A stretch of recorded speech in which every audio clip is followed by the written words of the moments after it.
తిరుపతి తొక్కిసలాట పాపం వైసీపీదేనా? వైకుంఠ ఏకాదశి టోకెన్ల జారీలో తొక్కిసలాటకు వైసీపీకి లింక్ ఏంటి? రాజకీయ ప్రయోజనాల కోసం వైసీపీ తీసుకున్న నిర్ణయం ఇప్పుడు 6 నిండు ప్రాణాలను బలి తీసుకుందా? జగన్ బ్యాచ్ చేసిన తప్పేంటి?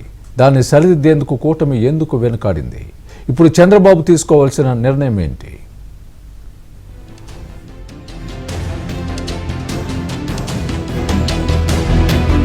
తిరుమల వైకుంఠ ద్వార దర్శనం టోకెన్ల జారీ సందర్భంగా జరిగిన తొక్కిసలాట వెనుక 3 సంవత్సరాల క్రితం వైసీపీ చేసిన రాజకీయమే కారణమని తేలిపోయింది.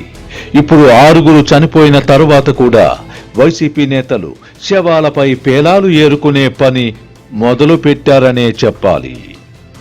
ఒకరోజు జారీ చేసేది 38,000 టోకెన్లేనని తెలిసినా అన్ని కౌంటర్లు కలిపి లక్షల మంది యాత్రికులు నెట్టుకు రావడంతో బుధవారం రాత్రి తొక్కిసలాట జరిగిన మాట వాస్తవం.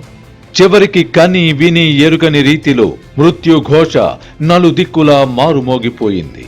ఈ తొక్కిసలాటకు మరణాలకు టోకెన్ల జారీ చేసే పద్ధతిలో వైసీపీ ప్రభుత్వం చేసిన మార్పులే కారణమని టీటీడీ సీనియర్ అధికారులు అభిప్రాయపడుతున్నారు. రాజకీయ ప్రయోజనాల కోసం గత వైసీపీ ప్రభుత్వం యాత్రికులకు జారీ చేసే టోకెన్ల సంఖ్యను, వైకుంఠ ద్వార దర్శనం కల్పించే రోజులను భారీగా పెంచేయడమే ఇప్పుడు కొంప ముంచింది.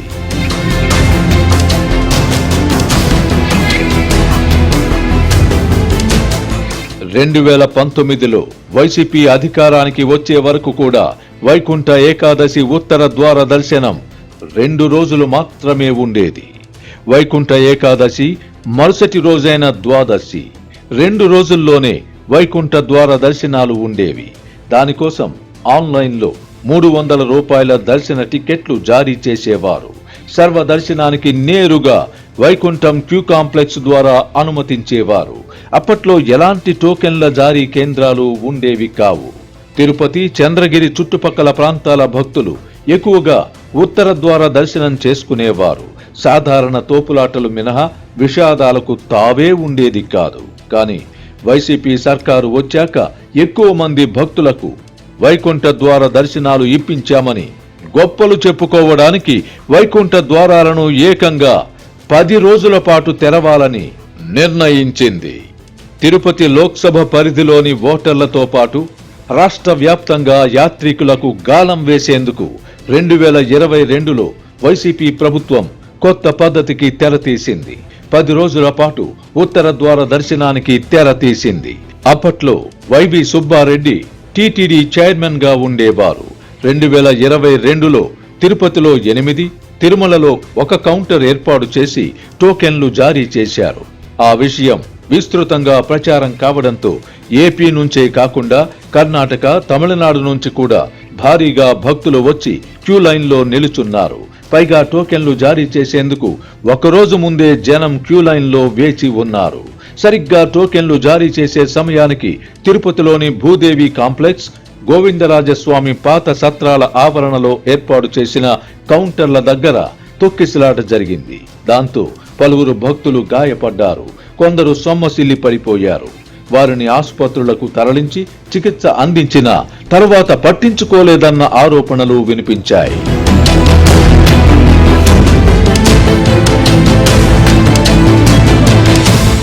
రెండు 2022లో జరిగిన ఘటనతో వైసీపీ నేతలు గుణపాఠం నేర్చుకోలేదు. అదే క్రమంలో 2023, 2024లో కూడా తొక్కిసలాట చోటు చేసుకుని కొంతమంది గాయపడ్డారు. ఎంతమంది ఇబ్బంది పడ్డారో బయటకు రాకుండా వైసీపీ సర్కారు మేనేజ్ చేయగలిగింది.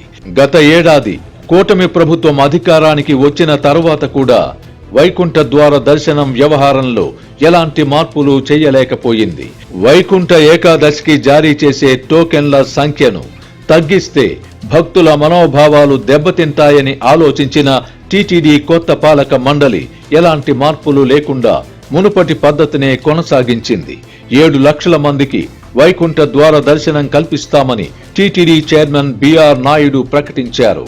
50 సీసీ కెమెరాలు, శ్రీవారి సేవకులు, ఎన్సీసీ, స్కౌట్స్ అండ్ గైడ్స్ తో భద్రతను పటిష్టం చేస్తామన్నారు.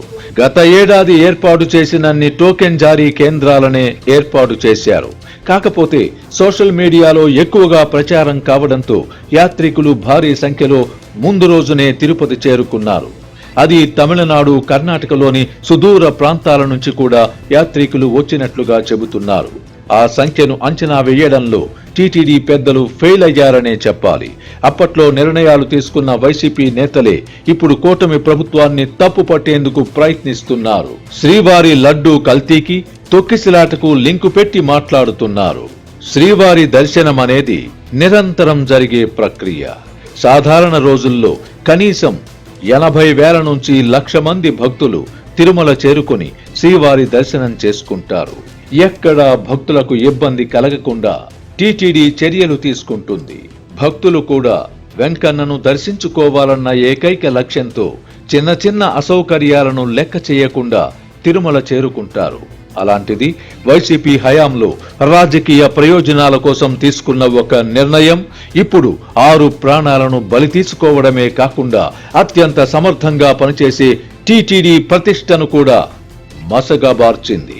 తక్షణమే రంగంలోకి దిగిన సీఎం చంద్రబాబు ఇలాంటి దుర్ఘటనలు పునరావృతం కాకుండా చర్యలు తీసుకుంటున్నారు.